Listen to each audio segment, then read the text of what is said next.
The 4 minutes will be exceptional. Live in 1, 2.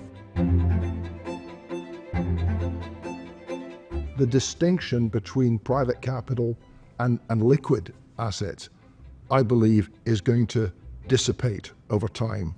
And instead of thinking of liquid and illiquid, we'll think of a continuum of risk, return, and liquidity, and it will all be part of one big portfolio. If we were sitting here 5 years ago, we would have said the word alternatives 50 times.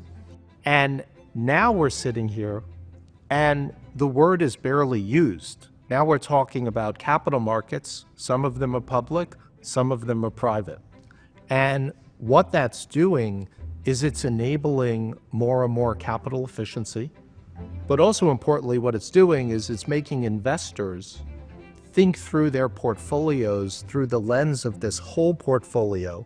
Absolutely. And figuring out just what's the most efficient way of building portfolios, leveraging the tools of the public markets and leveraging the tools of the private markets.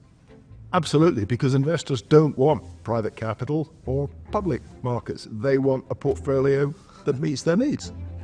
We have actually been constrained by mankind's ability to ingest and manage and interpret vast amounts of data.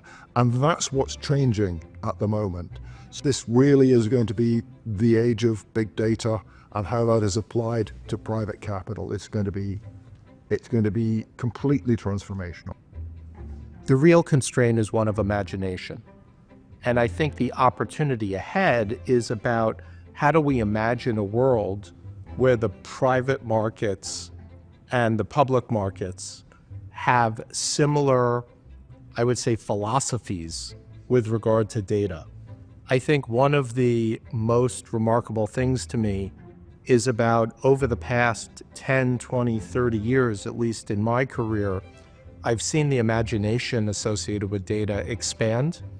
And we're just at the starting point where investors are going to require more information, where the information is going to be able to be processed, where large quantities of the information can not only be ingested in multiple different formats, including things like natural language, but you'll have the ability to actually interpret it very, very quickly. So private capital is growing and will continue to grow because it delivers investors what they need in terms of great risk-adjusted returns, and it delivers capital to companies and assets that can remain private for longer. That's great, and that's driving the growth.